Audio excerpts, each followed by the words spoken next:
This is the story of a 30-year search by U.S. intelligence agencies to perfect mind control. Some of those engaged in that search have agreed to talk about it for the first time. One said, "I think every last one of us felt sorry to attempt this kind of thing. We knew we were crossing the line." The search would be endless. From brothels, an agent says, we learned a lot about human nature in the bedroom, to the mystical rites of a magical mushroom ceremony performed by an Indian shaman, to a Spanish bull ring. The bull has had electrodes implanted in the brain and is controlled by a scientist. There would be victims.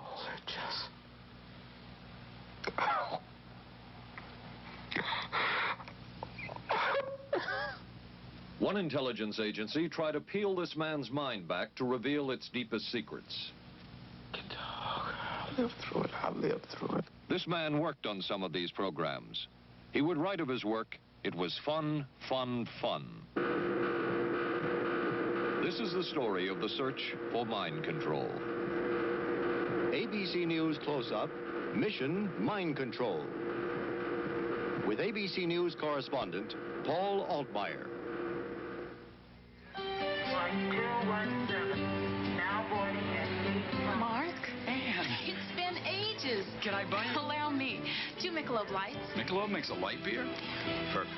The good taste of Michelob Light. Don't just compare it to other light beers. Compare it to your regular beer. It's that good. You always did go first class. Your ticket to San Francisco. Thank you. San Francisco? You too? Good taste runs in the family. Mrs. Cooper, I need help. Oh. With all these different dog foods, I don't know what kind to feed him. Dry, soft. Honey, it's not the form, it's the formula. Those are for any dog, young, old, whatever. But Cycle 2 dog food is especially for dogs ages 1 to 7, like mine. The Cycle 2 formula has just what dogs in their active years need to help stay healthy.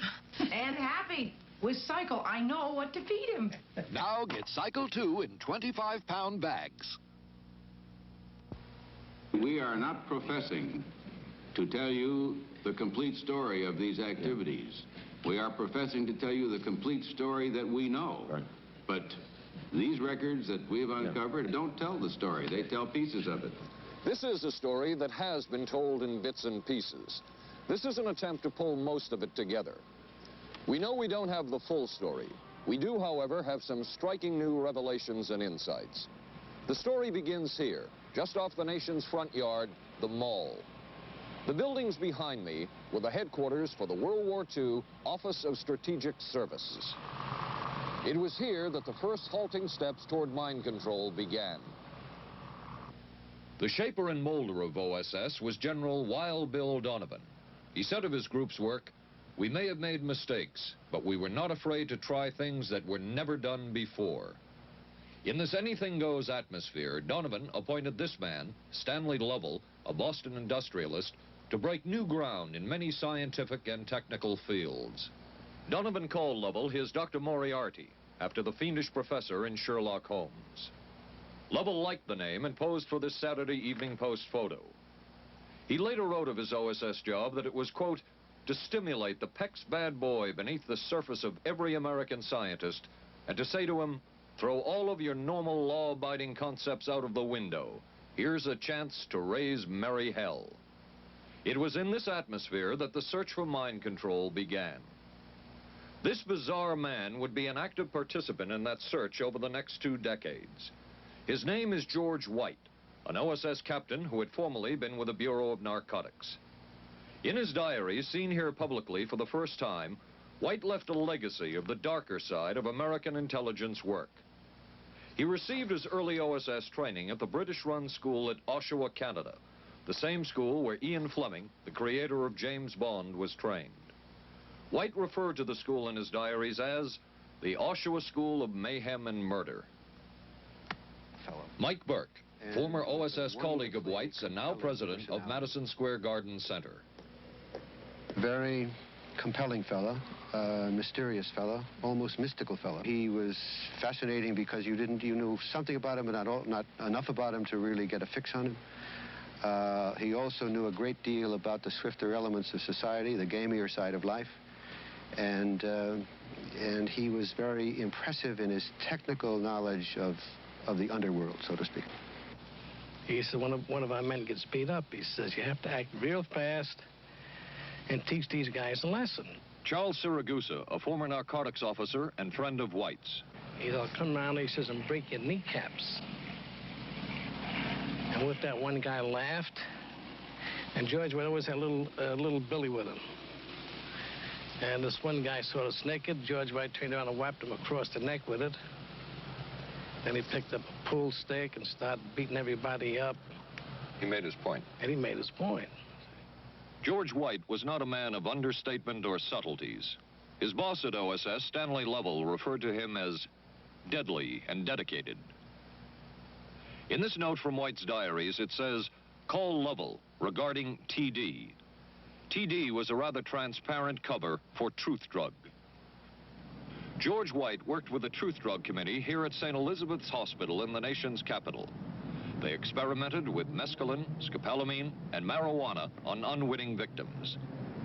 The committee soon learned there was no easy panacea, no truth drug at this stage. But White and later colleagues would not stop trying. The goal remained the same. As this 1952 CIA memo says, the aim is controlling an individual to the point where he will do our bidding against his will, and even against such fundamental laws of nature as self-preservation. But it was a discovery here in Basel, Switzerland, at Sandoz Laboratories by Dr. Albert Hoffman that led the intelligence agencies of America to believe that they had found the panacea.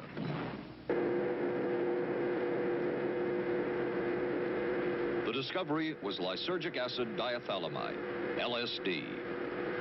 The film that you see is considered by many experts to be the closest illustration of the effects of a hallucinogenic.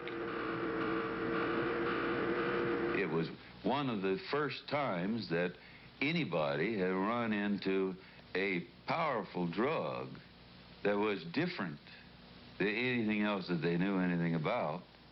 John Gittinger, recently retired chief psychologist for the CIA.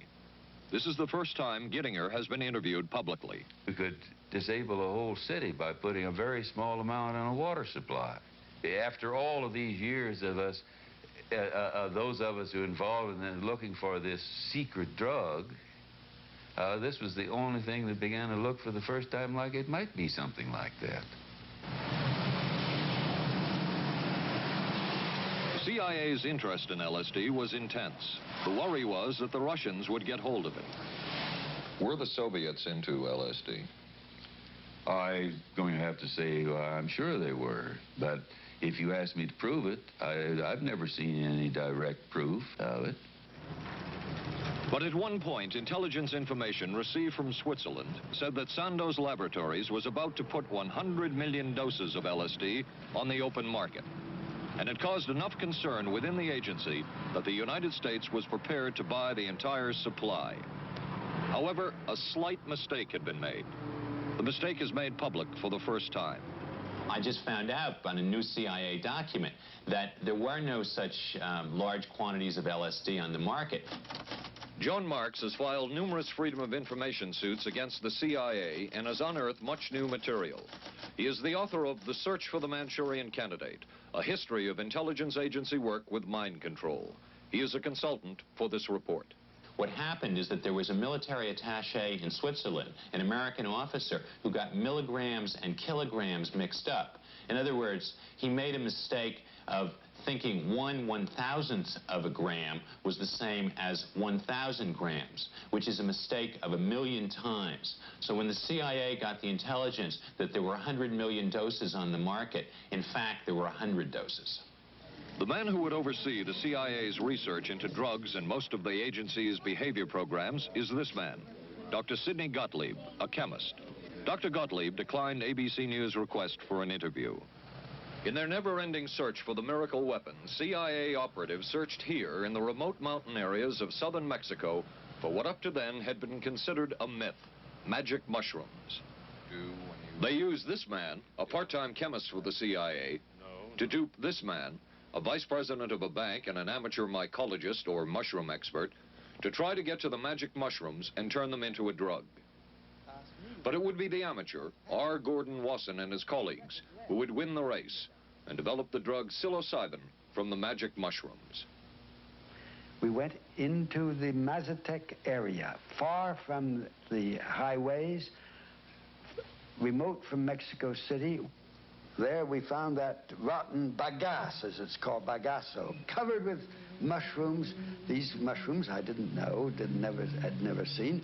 They were the sacred mushrooms. Wasson would also discover and record the ancient mystical rites of the mushrooms from a local shaman or magical priestess, Maria Sabina. And we were seeing incredible sights. They would go slowly or they would go fast as I ordained. All your senses are rendered acute. We say that you see visions, you see hallucinations, but that doesn't begin to tell the story. The hallucinations are only part of it. You hear sounds, you smell things. The night was thrilling. Word of Wasson's discovery reached the CIA quickly. Dr. James Moore, a University of Delaware chemist, secretly served the CIA preparing deadly chemicals on short notice.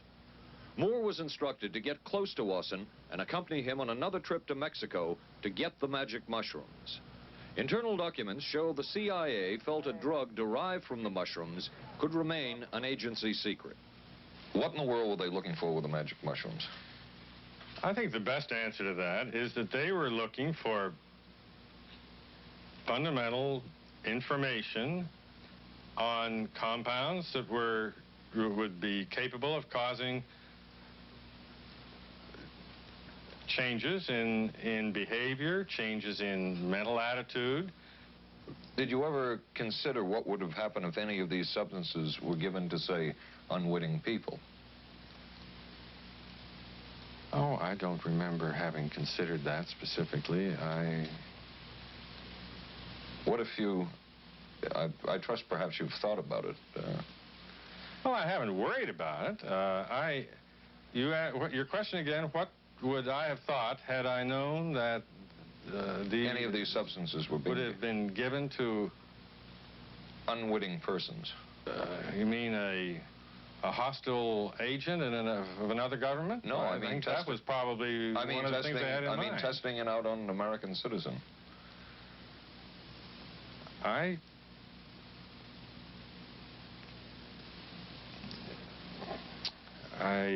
guess I must seem very, very cold-blooded about this, but I don't recall ever having been very much preoccupied with that issue. But many drugs were tested in this way. A decision was made at the highest levels of the CIA to do testing on unwitting Americans. As one CIA document says, such testing would be operationally realistic. A former CIA official who worked on these programs describes for the first time how the decision was made. He did not wish to be filmed or recorded. Thus his remarks are read by someone else. I think every last one of us felt sorry to attempt this kind of thing. We knew we were crossing a line. Every decent kid knows he shouldn't steal, but he does it sometimes. We knew damn well we didn't want anyone else to know what we were doing. The decision was made to do testing on unwitting victims. It was decided they should be on the fringes of society because they were most vulnerable. It was the borderline underworld, prostitutes, drug addicts, and other small-timers who would be powerless to seek any kind of revenge in case they found out. And as their predecessors had a decade earlier, the CIA turned to George White for help. White was now a high-ranking narcotics official, and by this time, the stories about George White were legendary. So the waiter says, "May I help you, monsieur?" And George White was busy talking with me. He paid no attention to the waiter, so the waiter tapped him on the shoulder, says, "May I help you, monsieur?" George White turned around, whipped his gun out, and stuck it in the guy's face like this in this crowded restaurant. George George White did not mind bending the law, and he knew the street well. He was the ideal choice for what the CIA had in mind. We were Ivy League, white, middle class. We were naive, totally naive about this, and he felt pretty expert. He knew the whores, the pimps, the people who brought in the drugs.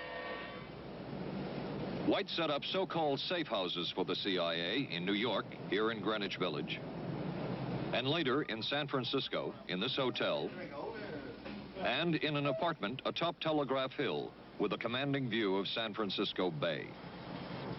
While the existence of these safe houses was disclosed last year, details of what took place within them has not been told.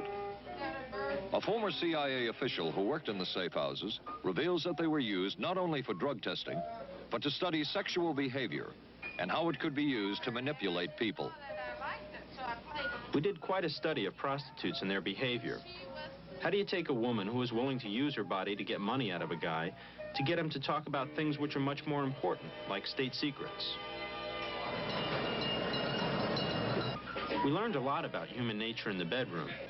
We started to pick up knowledge that could be used in operations. There would be victims in all of this, but as the agency knew, they couldn't fight back. Some entries from George White's diaries. Clarice gets horrors. Janet, sky high.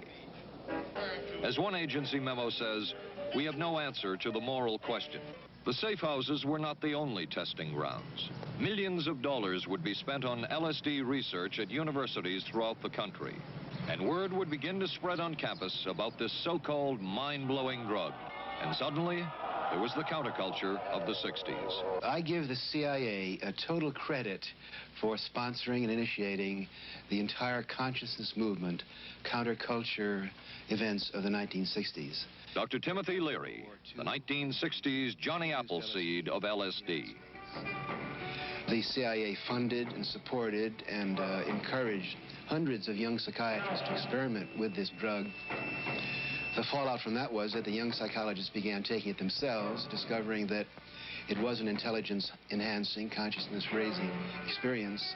I know that some of the studies in which the CIA had supported used as subjects people who later became strong proselytizers of LSD. So, in that sense, yes, I think it did sustain the perpetuation of the use of the drug. And it's rather ironic, isn't it? The counter case that I would make in relationship to that is to remember that the people who were doing the research were people who would be doing the research regardless of who was the sponsor. I don't think anybody working in that time in the remotest ever thought that it would blow up into the kind of thing that it did.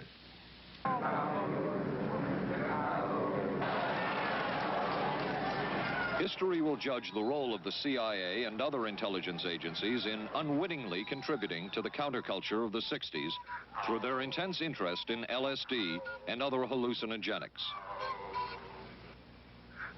But for the moment, at least, the argument can be made that the CIA helped usher in the age of Aquarius.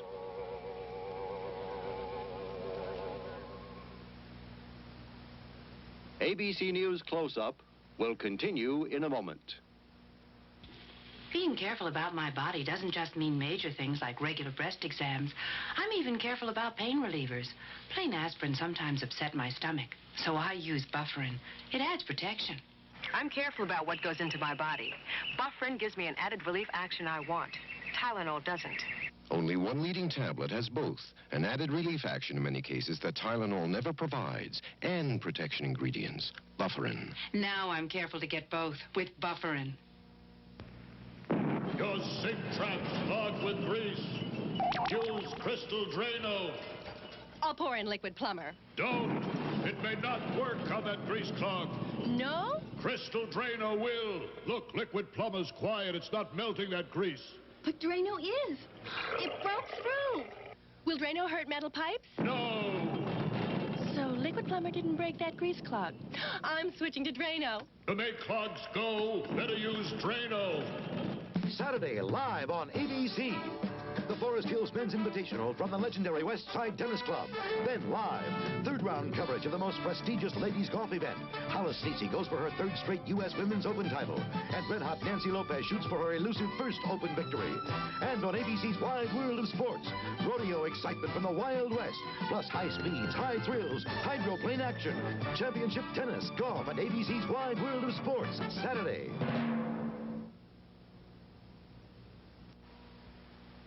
Wednesday on 8 is Enough. We got the buggy fever. The Bradford girls go disco crazy. Hey, hiya, hun. What do you say we get, down? And the summer's off to a red-hot start. And Charlie's Angels play the horses. I want to be a jockey. But end up in a dead heat with death. Then, the ghost of Jack the Ripper haunts the back streets of Vegas. Tomorrow, starting at 8, 7 Central and Mountain on ABC.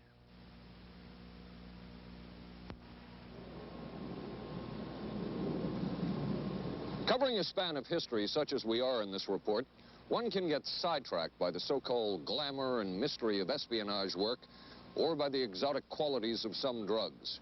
But what you can't lose sight of is what all of this would mean in terms of individual human beings. There would be deaths, there would be long-lasting and harmful effects. The best-known case is that of this man, Frank Olson, a chemist employed by the Army Chemical Corps, who in 1953 was slipped LSD unknowingly at a meeting with CIA officials. Shortly after that, Olson went into severe depression. He ended his life at this New York hotel by diving through a shaded closed window in his 10th floor room. Frank Olson was the first known fatality in the CIA's LSD program. Olson left behind a widow, Alice, and 3 children, but it would be years before they learned the real story of his death. Shortly after his suicide, Alice Olson was visited by Dr. Sidney Gottlieb, the man who had administered the drug, and by Robert Lashbrook, his deputy, who was the last person with Frank Olson the night of his death. It was probably to check me out and see whether I was handling myself and handling the situation, whether I was hysterical. And I'm sure they left the house feeling ever so much better because I had been gracious and hospitable to them, so that I must have played right into their hand and made them feel fine. 23 years later, how did you feel about that meeting? My anger was unbelievable at how I had been duped for this length of time, and the anguish which was unnecessary. Anyone who knew during all of those years never told Alice Olson the real story of her husband's death. She would discover it by accident more than 2 decades later. In essence, it was a 22-year-long cover-up. Lyman Kirkpatrick was Inspector General of the CIA at the time of Frank Olson's death. But had not the Olson case occurred within the secret confines of the CIA, would not this case have been a prosecutable case?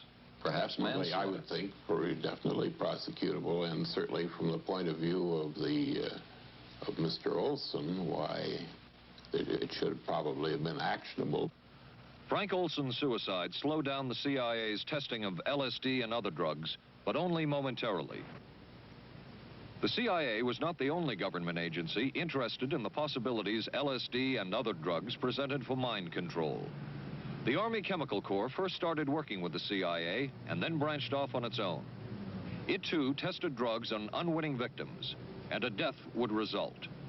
The case of this man, Harold Blower, a tennis pro, seen here with his daughter Elizabeth, is well known. In 1953, Blower was a private patient at the New York State Psychiatric Institute. He was given 5 injections of a mescaline derivative that was being tested secretly for the Army Chemical Corps. With the 5th injection, Harold Blower died. As with the Olson case, a 22-year cover-up followed, until finally the Army admitted the real details of Blower's death. Since the initial news stories of Harold Blower's death, close to 5,000 documents, previously classified, have been released by the Army and obtained by ABC News. They provide valuable insight into Army activities at the time of Blower's death and where the Army went from there with their own drug testing program. From a previously classified deposition of Dr. James Cattell, who administered the mescaline derivative, on the purpose of the drug testing, to produce symptoms similar to those that you see in schizophrenia. On how much the patient knew about all this. We didn't delineate all the possibilities of what might happen because then you contaminate your experiment. Cattell then relates that he never even knew what drug he had given Harold Blauer because of the secrecy of the Army experiments. We didn't know whether it was dog piss. This was secret. This was a secret. We weren't in on it. We asked Blauer's daughter Elizabeth for her reaction. What? How can anybody react to that? I mean, that is so far from what you'd expect from a human being, never mind a doctor, never mind a professional specialist who's supposed to care about people's minds. It's unbelievable. A suit filed by Elizabeth Barrett against the Army Chemical Corps is now pending in federal court. Other Army experiments continued on mental patients around the country. Work done at the Tulane Medical Center in New Orleans involved several drugs, hallucinogenics, and electrodes implanted in the brain. The chief researcher was Dr. Russell Monroe, now head of the psychiatry department at the University of Maryland. These are various progress reports written by Dr. Monroe and recently obtained by ABC News. From one of the progress reports, a report of a woman who had electrodes implanted in the brain and was then given LSD and other drugs. She became agitated, cried, lapsed into a trance-like state.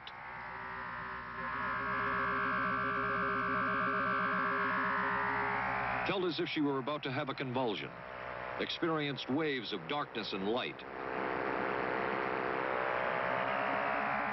had bizarre sensations in her neck and legs, said somebody was trying to manipulate her body. At this point, Dr. Monroe wrote that the woman was obviously having paranoid ideas.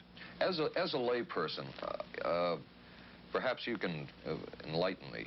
What therapeutic effect would the type of experiment that I just described have on a patient? Well, the therapeutic effect would be indirect. Was this patient aware that she was being given LSD? Yes, I mean, they were told that they would be given some medication, and they took specifically LSD?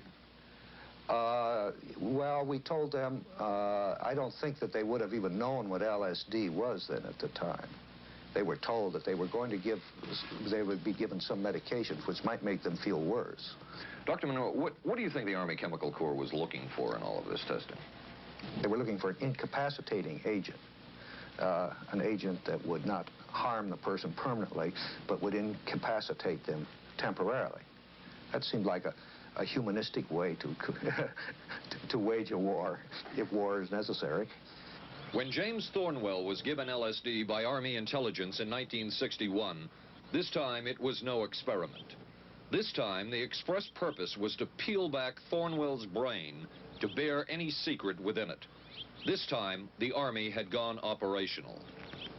Thornwell, as reported on ABC last January, was an Army private stationed in Orléans, France. Classified documents were missing from his unit. Thornwell became a suspect.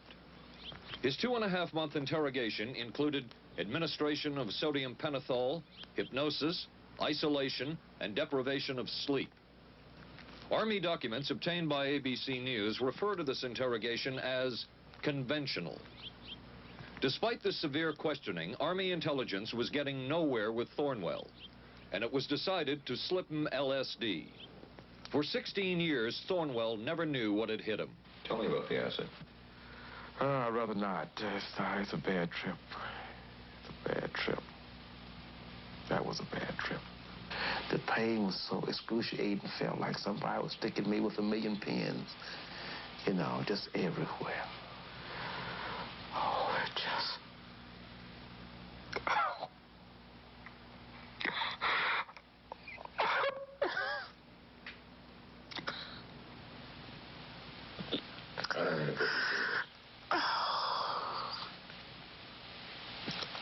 You want to stop for a minute?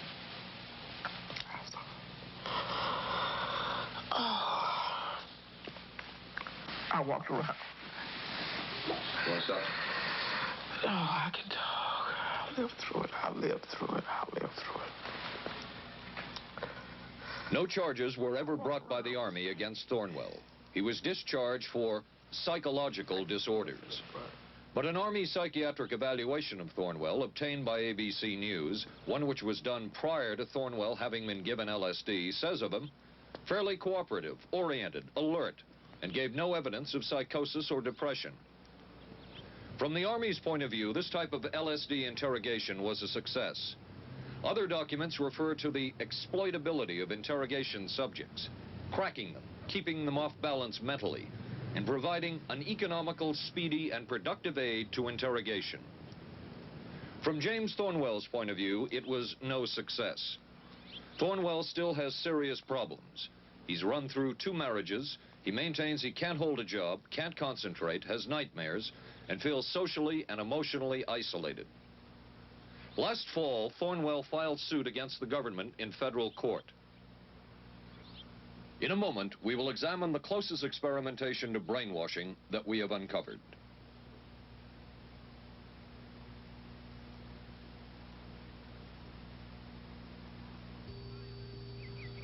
Oh, for crying out loud. Something wrong, Will? You pick up a paper these days, you learn life isn't as simple as it used to be, and neither's food. Is that why you eat grape nut cereal? Yep, you couldn't ask for a simpler cereal. Wheat and barley, vitamins added, no preservatives. Sure looks simple. It's got a natural nutty taste. What's good for breakfast, guys? How about something nice and simple? Grape nuts, the simple cereal.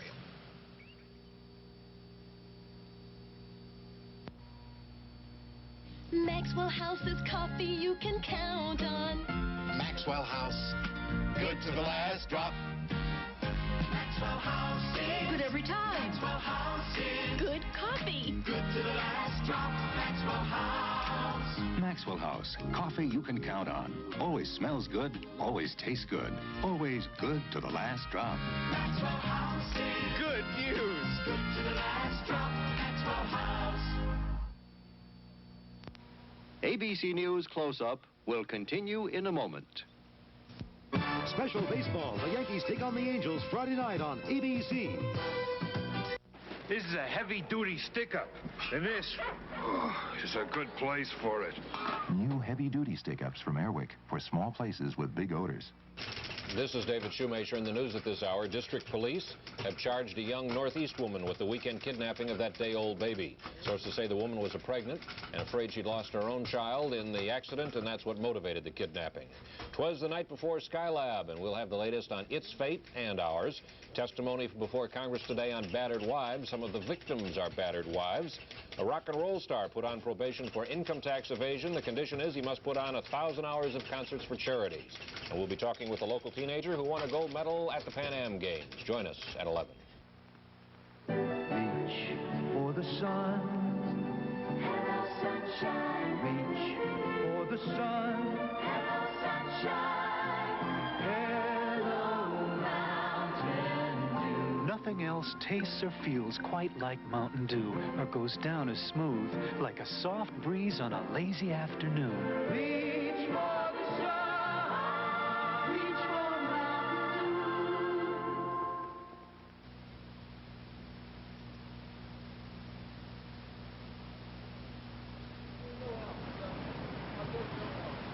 By far, the most chilling experiments we have uncovered took place at this Gothic estate called Ravenscrag, halfway up Mount Royal in Montreal. It houses the Allen Memorial Institute of Psychiatry of McGill University. It was here that the CIA funded a series of experiments, severe experiments. The work was done by the Institute's then director, Dr. Ewan Cameron. It is the closest experimentation to brainwashing yet disclosed. His work, unprecedented in psychiatry, consisted of 3 areas which he called sleep therapy, psychic driving, and the ultimate depatterning. Dr. Maurice Dongier, current head of the Allen Memorial Institute. In his psychic driving, so-called type of therapy, he would give the patient intensive electric treatment in order to make the patient regress deeply, become forgetful, and then he would attempt to implant new ideas in the mind of the patient. Now, to a layman, it would appear that Dr. Cameron was trying to take the slate and wipe it clean, the slate being the mind. In other words, brainwashing. Exactly, that's a very good comparison. Brainwashing. Yes, to life. Val Orlico of Winnipeg, Canada, the wife of a member of the Canadian Parliament, was a patient of Dr. Cameron's. She entered the Allen Memorial Institute because of severe depression. She describes for the first time publicly the LSD therapy and psychic driving treatment that she was given by Dr. Cameron. And then the drug began to take hold very rapidly because it was an IV injection. And things became very furry and very frightening, and had a lot of sensations that it's very difficult to recall. Nobody explained it to me. Nobody ever asked me if I was willing to do it or anything. He had this feeling that he would be able to get through the resistance of illness and to reach deep changes very quickly. Did he? I don't think that when you look at that in retrospect, the hopes that he had have been in any way fulfilled. But Cameron would plunge on. The next step was what he called psychic driving. This involved almost endless tape-recorded messages and more drugs for the patient. Cameron wrote that this was the way to make direct controlled changes in personality. I thought this was the coldest and most impersonal treatment that anybody could give to anybody in the world. And I became more and more despondent and more angry.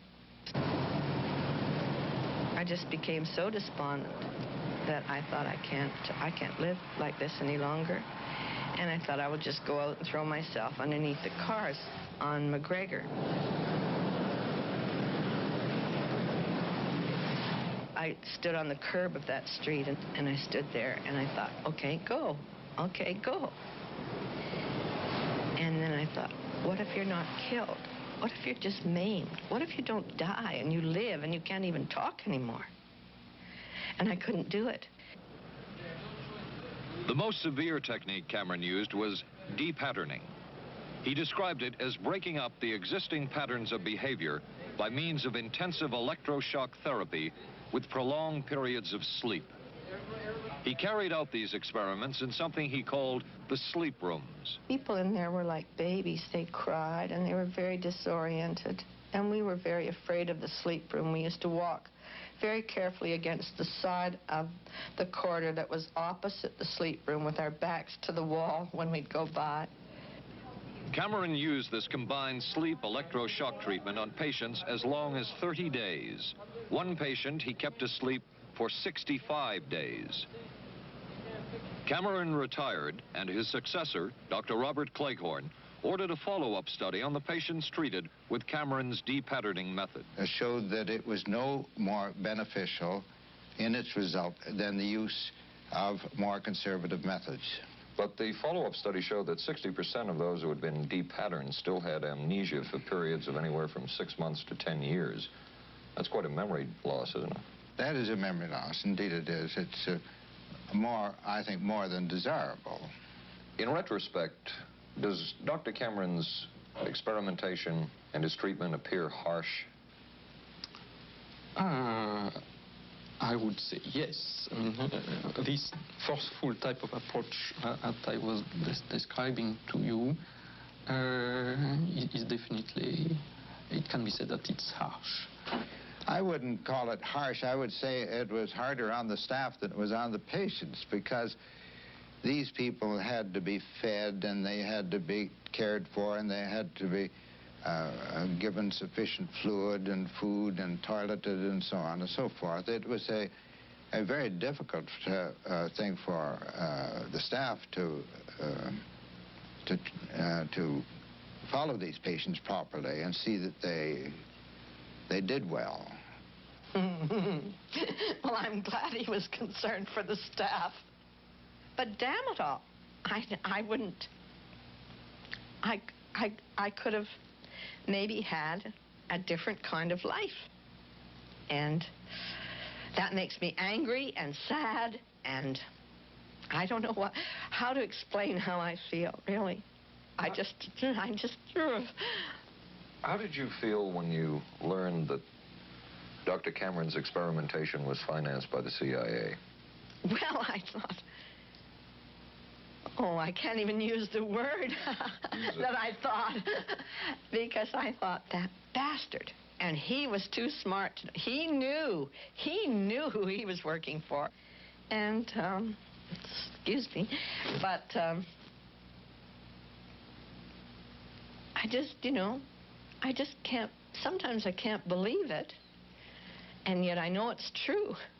If you had the opportunity to say something to the people at the Central Intelligence Agency who financed this study, what would you say? I realize the CIA is a very important organization and they have a very important job to do. But God, it surely doesn't have to be done on people who are totally incapable of knowing what's happening or having any defense against it. And I can't imagine the mentality of people who would do this. I just can't. As for Dr. Cameron, he died in 1966 while mountain climbing. A colleague wrote of Cameron, "For him, the ends justified the means. And when one is dealing with the waste of human potential, it is easy to adopt this stance." Dr. Cameron seemed ideally suited for what the CIA had in mind.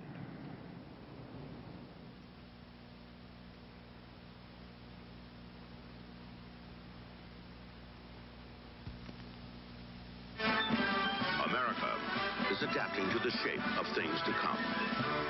Triumph TR7 with 5-speed transmission or optional automatic. Wide steel belted radials, front disc brakes, front end spoiler, rack and pinion steering. Triumph TR7. No other sports car looks like it. No other sports car drives like it. Triumph TR7. The shape. Don't worry, they just got lucky. I'm sorry, I let us down. Forget it, we'll beat them next week. No, I really let us down. Come on, how about a Michelob Light, huh? Michelob makes a light beer? Sure. The good taste of Michelob Light. Don't just compare it to other light beers. Compare it to your regular beer. It's that good. This Michelob Light is great. Hey, you know what our real problem was today? Yeah, you were terrible. Good taste runs in the family. The many roles I play call for many hairstyles.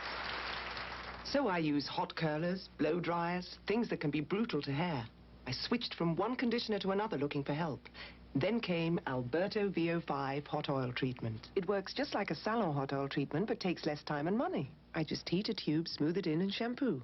My hair's left silky, shiny, more manageable than I ever dreamed. Alberto VO5 hot oil treatment. I'll never switch again. Thursday. I can move a few of my things over this morning. There's a scandal in the 12th when Wojo gets a roommate. Hi. In a Barney Miller special. I'm a prisoner of my biological urges. Sorry to hear that. Then authorities say this Texas motorcycle gang murdered a federal judge. People are always scared of something they don't understand, and they don't understand us, so they're scared. Geraldo Rivera investigates dope, death, and the Bandidos on 2020. Thursday, starting at 9, 8 Central and Mountain on ABC. It was the Cold War, and especially the trial of Joseph Cardinal Mindszenty, who was forced to testify in a Hungarian court that he was a spy. And then later, the Korean War, with the coerced and mainly fraudulent confessions of American servicemen. My germination took place on the... That would spark intense interest in intelligence circles about brainwashing. The CIA secretly commissioned a study of communist brainwashing methods at the Cornell University Medical Center. A leader of that study was Dr. Lawrence Hinkle. He explains first the Russian method of controlling and breaking a person. Absolutely isolated from everyone else, with one man whose job it is to get you to write the extent to which you are a criminal. In this setting, you can get people to do most anything, do you see? Because you don't have to lay a hand on them. And by the time you get through and you go up before the judge, the fellow says, "Were you a spy?" He says, "Yes, I was a spy." The Chinese never really had this kind of a state police system. They would get him in, and all this fellow does is ask you to write, rewrite, and talk to him about your whole life. Graduated from pilot training in 1949. While the purpose of the study was to find out about communist brainwashing techniques, CIA documents show that the agency was interested in developing mind control methods of its own to precondition and control Chinese living in this country to be sent back to their homeland as CIA agents. What do you think they were looking for? Well, I think they weren't looking for agents or anything like that. Yet the agency's perception of the work you were doing, in CIA documents we have examined, it says that the project that was being done here, they intended to use everything learned about the new agents to induce them to, quote, to perform acts of a complex, purposeful nature. Yeah, but that was never done. The effects of which may be out of keeping with the individual's previous behavior. That sort of thing was never done. Those people were not, that was, when they first came here, the first people they sent up to see us, you see, were operational type people from the CIA with some rather wild ideas. Okay, this is their perception of it, if I could just continue. No, it wasn't their perception of it either. No, it wasn't. Dangerous to his being, contrary to any previous consciously expressed intentions and interests, contrary to the good of the individual, and subversive to the goals for which he is consciously working. I understand all this talk. But the situation was, you see, those things were never done because of wise people on both sides. We were not able to do this nor interested in it. They were, though. Some of the low-level people were, but the high-level people were not, to tell you the truth. But documents clearly show that the CIA was attempting to develop agents over whom they had as much control as possible. Agents who would perform tasks contrary to their own good. Normally conditioned American who's been trained to kill and then to have no memory of having killed. His brain has not only been washed, as they say, it has been dry cleaned.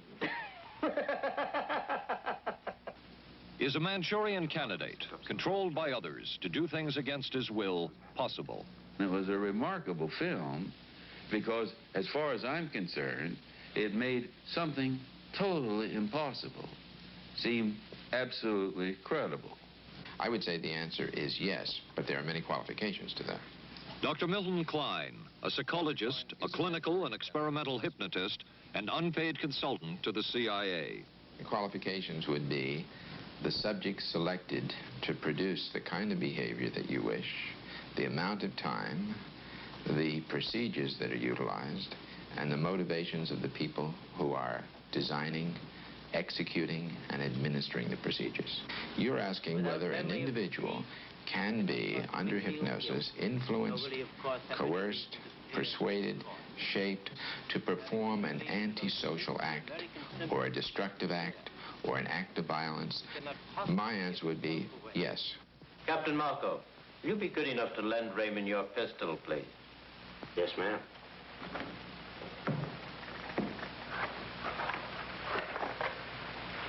Thanks, Ben. Sure, kid. Shoot Bobby, Raymond. Through the forehead. Yes, ma'am.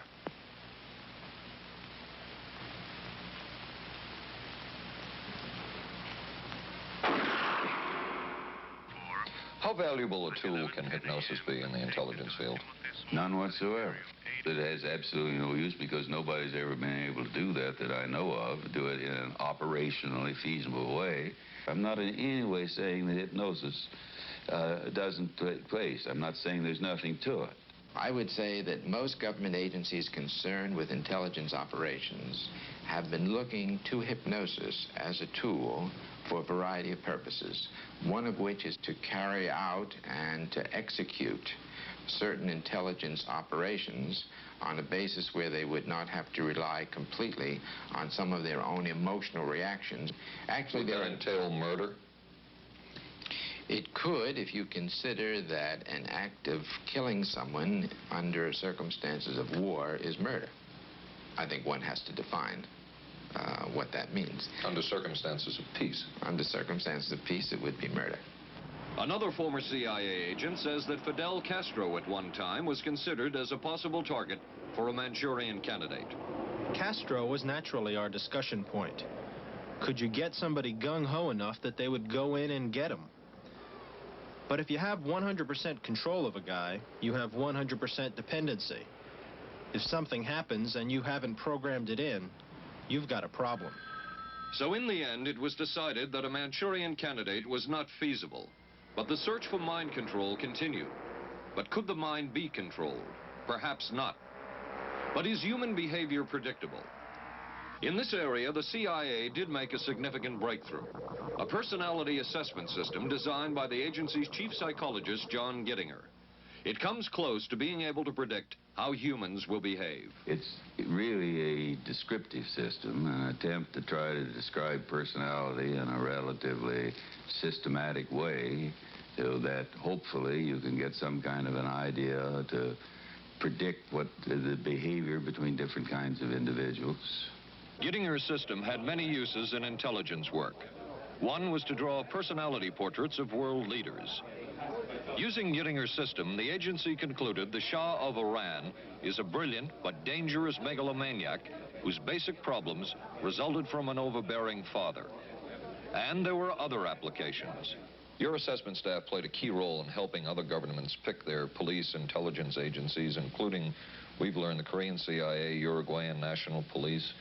Can you tell us about this? No.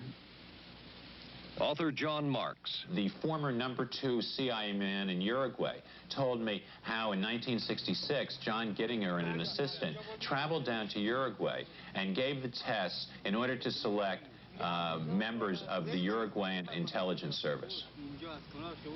A psychologist who used to work for the CIA told me in 1961 he personally traveled to South Korea as part of an American CIA effort to set up the Korean CIA and to give the personality tests to candidates for the Korean CIA to choose the best man for their secret police. But one of the basic functions of Gittinger's system was finding the vulnerabilities of an agent, a double agent, or a potential agent. In its applicability to intelligence work, isn't the PAS system looking for a person's soft spot? Well, of course, the answer to that is yes, but I hasten to say soft spot. This is what I consider a negative word. Of the hundreds of behavioral projects undertaken by the CIA, Gittinger's appears to have been one of the more successful and more conventional. Other experiments were not as conventional. Neurophysicist Dr. Jose Delgado was financed by the Office of Naval Research. In this experiment, the bull is sedated. Electrodes are implanted in its brain. Delgado transmits an electronic impulse to the center of the bull's brain. Delgado has remote control of the animal.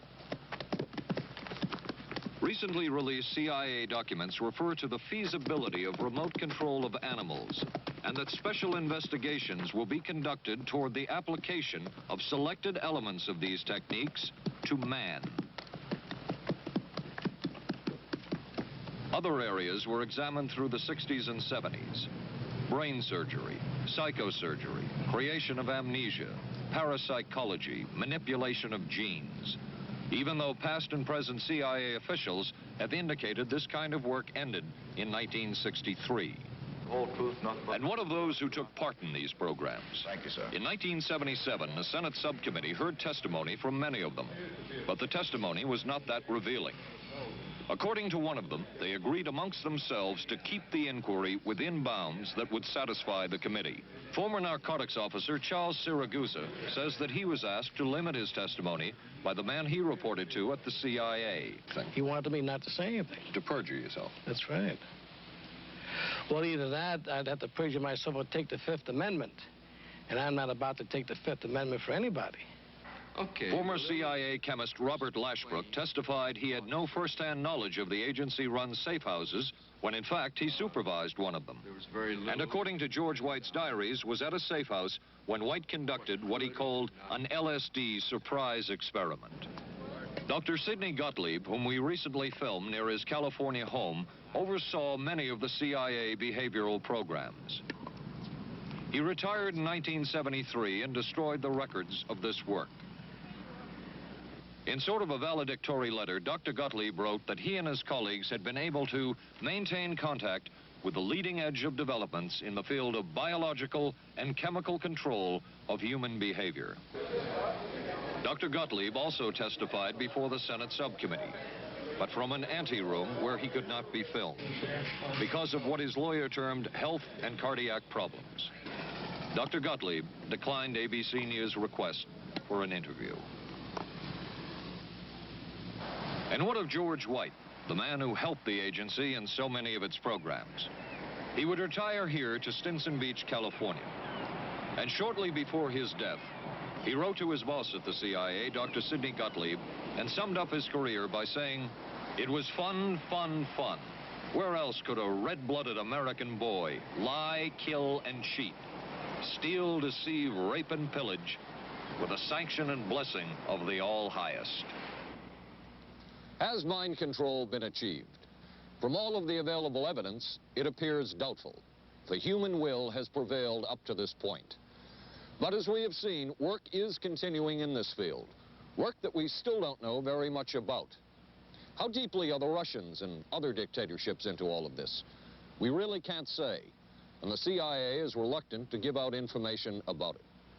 But the basic question remains, what place does all of this have within a democracy? One final point should be made. As one of the persons who worked on these programs told us, we are very capable, conscientious, and very dedicated scientists working for our country. Their work speaks for itself. This is Paul Altmeyer for ABC News. Good night. Here's a great idea. Potato peeler? Nope. Hair curler.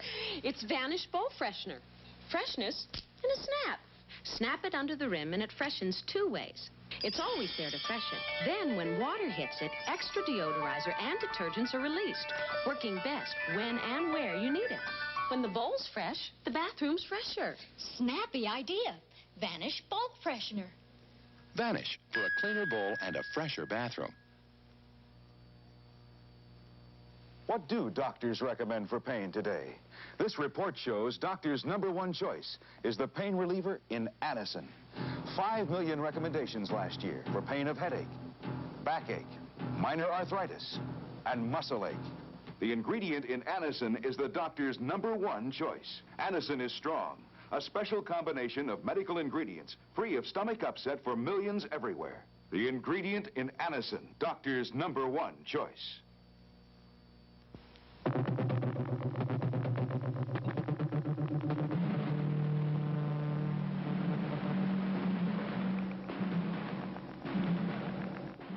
Stay tuned for local news next. Then live from the Johnson Space Center in Houston, ABC News will track the approach of Skylab as it nears re-entry. Skylab, the final hours. Right after Twiggy and Dirk Benedict of Battlestar Galactica star in I Want Her Dead on the Tuesday Movie of the Week tonight on ABC.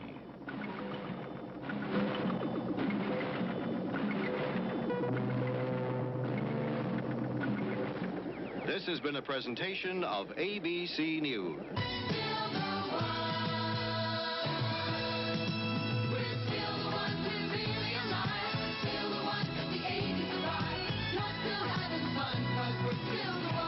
Still the one, ABC.